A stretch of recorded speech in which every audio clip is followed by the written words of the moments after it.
guys? Welcome back to the channel. I know it's been a few weeks since I last uploaded anything. I've actually been a little bit under the weather. I'm getting over a sinus infection. I'm kind of at the tail end of it right now. As you can tell by my voice, it's still got some mucus, some nasty yellowish greenish shit in there. But between that and I went out of town for about a week and did some deer hunting with my dad. I was successful. I'll post a picture right here for you guys so you can see what I ended up scoring on, but fill up my freezer full of some venison so I can get me through the winter time. Other than that, between that and getting back from my trip, I just been staying away from everybody, just trying to recover, get better, you know, that kind of shit. Don't want to be coughing all over everybody, you know what I mean? The whole point of this video is I have not plugged the Kerry King V, the Dean Kerry King V that Chris Canella did send me. Thank you so much, man. I can't say that enough about it. I mean, I appreciate it so much.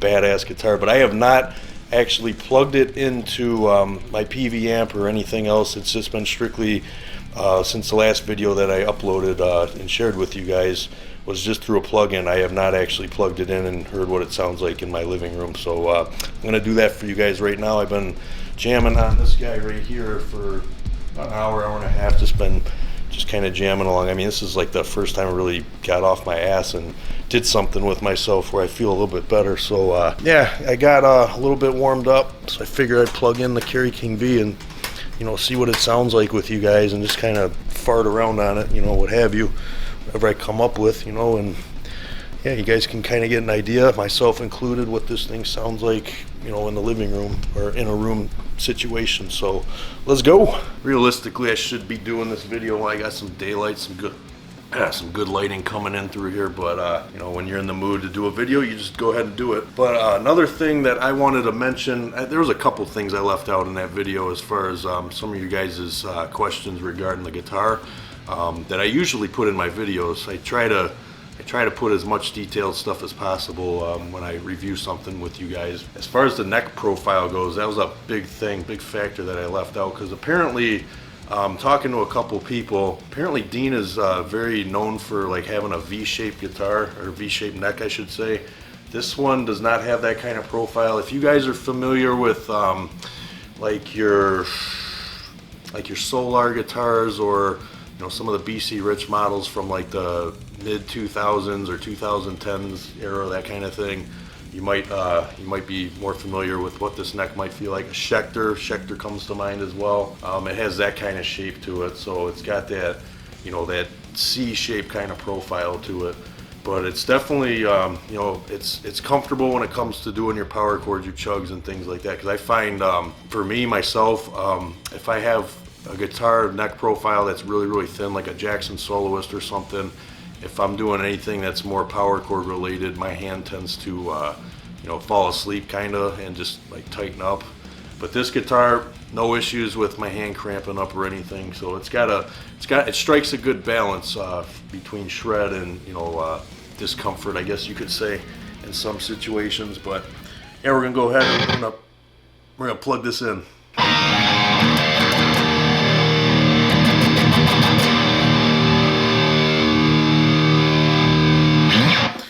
I got to get used to the overall profile of this guitar, jumping from that one to this one. All right, we're there.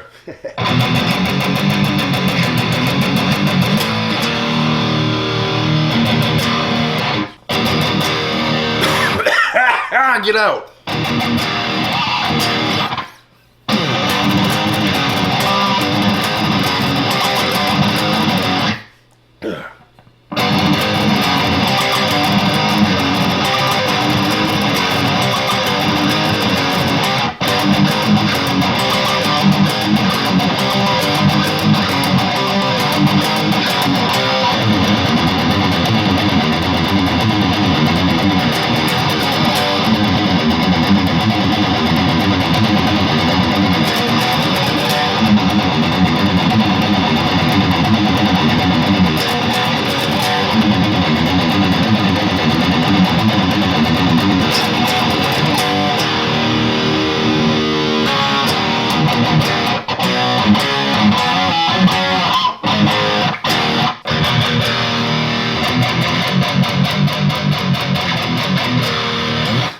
you guys can tell or not on the mic, but these are a little bit darker sounding EMGs for whatever reason that might be.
Love that part.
That's gonna do's it for the rest of this video. If there's anything that I can add on top of what I've already mentioned as far as the neck shape and things like that, the neck profile, the sound clips that you just heard, that was just me jamming in the living room, so you kind of get an idea. I know it's kind of hard to judge by the microphone off of these cameras and things like that. Not everybody has plugins and shit, and I understand that, so it'll kind of give you an idea what you might be getting into when it comes to just like jamming in your bedroom or things like that, that kind of sound. So figured I'd share that with you guys, because I honestly have not, this was the first night that I actually plugged this thing in through any of my amps out here. I have not done that since. So, you know, on top of with the recovering from my sinuses that I get every year, and then my little vacation that I took, figured I'd spend it with you guys, you know, check the guitar out, plug it in, and see what she had to offer, and then I'd catch up on some of my chops, because it's been a while since I played. But Yeah, I had a lot of fun just coming up with random stuff like I always do and sharing it with you guys, you know. But if there's any other things, I know a lot of you guys, I've been asked this before, and I'll keep revisiting, and it's no big deal.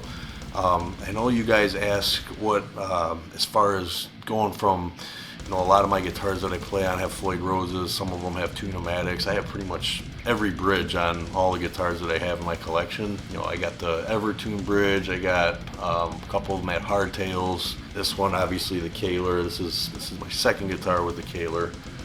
I have another one, which is the VC Rich Kerry King V that has been in a million freaking videos. But as far as people asking me if my technique feels different or if I alter it, I absolutely don't. I mean, I remember watching like a Rig Talk video with Kerry talking about how he learned on a Kaler, and throughout his career that's what he stuck to, that's what he knows. And I can't remember if he said it's uncomfortable trying to jump to a different bridge like a Floyd Rose or anything.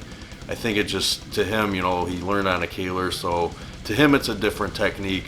I don't have that kind of problem. I don't know if any of you guys are the same or any different, but as far as, because I do pivot, I mean, that's how I play like a lot of years when I started adjusting my technique to play faster and just a little more precise, just from, you know, the evolution of my playing.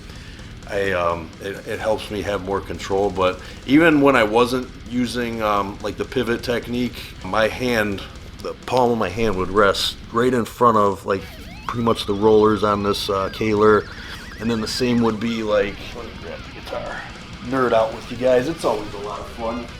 So here's the Rhodes Pro, beautiful instrument. But yeah, I mean, as long as my hand is just right in front, pretty much right where the strings start to go into where the saddle pieces are, you know, right there in front, it doesn't feel any different to me. I mean, the only thing that might feel different is obviously I can feel the steel behind my hand a little bit, but you don't even notice that shit when you're playing guitar. You're just so invested in what you're doing with the fretboard and your picking and things like that. You don't even notice those little things, at least I don't.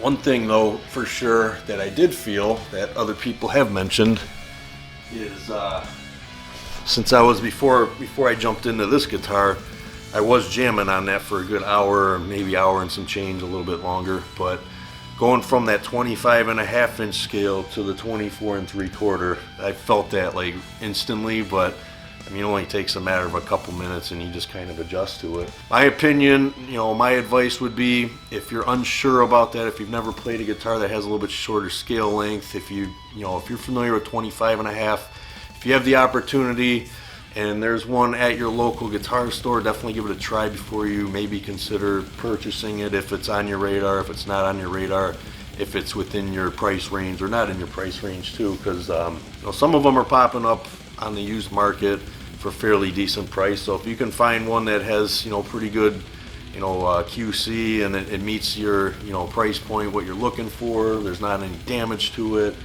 and everything checks out okay, you know, make sure when you go in a guitar store, obviously play it, see if it sounds and plays how you want it to. Check it top to bottom, left to right, front to back, go over it with a fine-tooth comb, make sure that, you know, it doesn't have any bullshit issues, because I mean, let's face it, a lot of this information that people come across when they talk about, you know, guitars from Korea, guitars from China, guitars from Indonesia, India, I mean, you name it, that information's out there for a reason, because obviously people have had issues with guitars from Indonesia, China, some of these other places that they've been manufactured, and then over the years, obviously, because you can't hide from the internet these days. If people have a problem, they're going to share it with you guys, and rightfully so. I mean, that's what I'm here for too, and a lot of other YouTubers that are 100% transparent with you guys.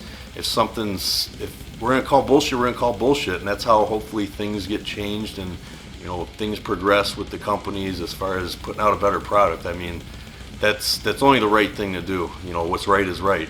Yeah, look it over, make sure that, you know, there's not like too much shit that you could call out to where you wouldn't want to bring the instrument home with you. Because like I mentioned in the previous video when I did the initial unboxing and review of this guitar, the one that I played at Guitar Center did feel like a toy. It did not feel anything like this one that Chris ended up sending me. I mean, granted, it wasn't set up like I mentioned in the video, but regardless if it was set up or not, you just, over the years, when you've played enough guitars, you've listened to enough guitars, all these kinds of things, you can feel if something feels like a damn, like Guitar Hero controller, or something just, it feels plasticky and cheap, you know what I mean?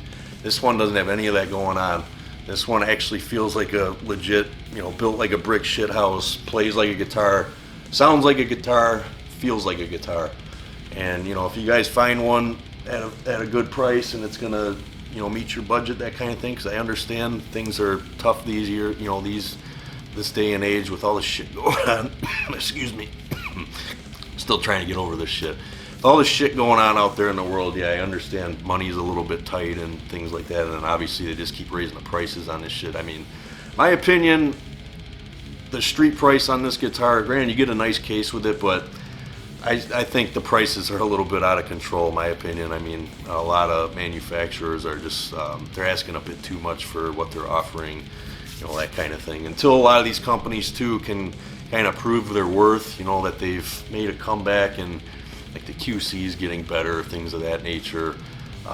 Until, like, that kind of shit happens, I mean, I think they're a little bit out of their minds when it comes to how they're pricing these guitars. Yeah, I mean, like, what I've always done is I just stick to the used market. If I can find something that I'm eyeballing for a good price on the used market, 'cause I mean, as soon as a guitar, when it gets into a guitar store, my opinion, once it leaves that box and it ends up on that showroom floor, it's a used guitar. I mean, because people pick it up and ding, ding, ding, they just start fucking banging it all up, and their keys on their pocket or their belt, they start scratching it. I mean, it becomes a used guitar at that point. So I mean, and the other thing too, I noticed with guitars over the years, eventually they kind of break themselves in. It's almost like a new pair of shoes. It's really weird. It's hard to explain, but I know some of you guys would understand what I'm talking about. Eventually a guitar just kind of plays. It's really hard to explain. But I mean, like, this one's gonna be the same thing. Eventually, it's a lot like this camera that I'm talking to you guys on right now. Like, the buttons, everything just responds well and doesn't feel plasticky and all fucked up, for the lack of a better word. But yeah, everything just starts to respond the way that you want it to. So yeah, other than that, the 24 3/4, like I said, unless you're going to like really inhuman, like just really deep low tunings, but even to that degree you still can get away with quite a bit. Just obviously bump up your string gauges, and when you're intonating the guitar, make sure it's not doing any funny business on you. And a lot of it's going to depend guitar to guitar. I've had that happen a lot of times. I mean, other people that I've spoke to, had conversations with, same thing. Some guitars will just let you get away with murder when it comes to intonation, or a lot of little different variables and factors. The piece of wood will just kind of work with you, and then vice versa. Some guitars will work against you. I mean, no matter what you do. I've had this happen with a couple guitars that I currently own. They just, no matter what I did, when I kept bumping up string gauges and things of that nature, just trying to go to a tuning that I figured I'd be able to get away with, it just wasn't feasible. It wasn't happening. But yeah, unless you're going to really crazy tunings, like this one was set up in E flat standard from I can't remember the gentleman's name, but did like the best setup job I could have ever hoped for or asked for. Actually, I didn't even ask for it. I didn't even think it'd be set up when I got it, but just incredible action, the playability, the feel, everything about it. I don't know what kind of strings are on it, but this thing is just a good time to play. I mean, that's all I can say. But yeah, I mean, the setup is definitely going to make or break it, and they knocked it out of the park when they sent this to me. But yeah, I mean, it's going to stay in E flat standard, just for traditional purposes. I mean, Slayer, that's the Slayer tuning, the E flat standard, so it's not going to go any lower than that.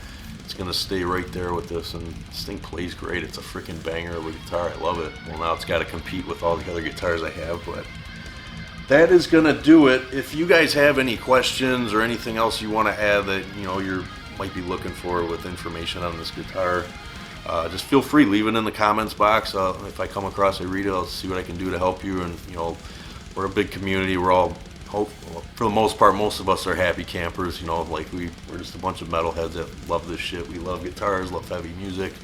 Help a brother out in the comment section if they got a question, or if I see it, I'll do what I can to answer it for you. But that's going to do it for this video. I appreciate you guys as always for watching. I'll leave you with some horns, and I will talk to you guys soon.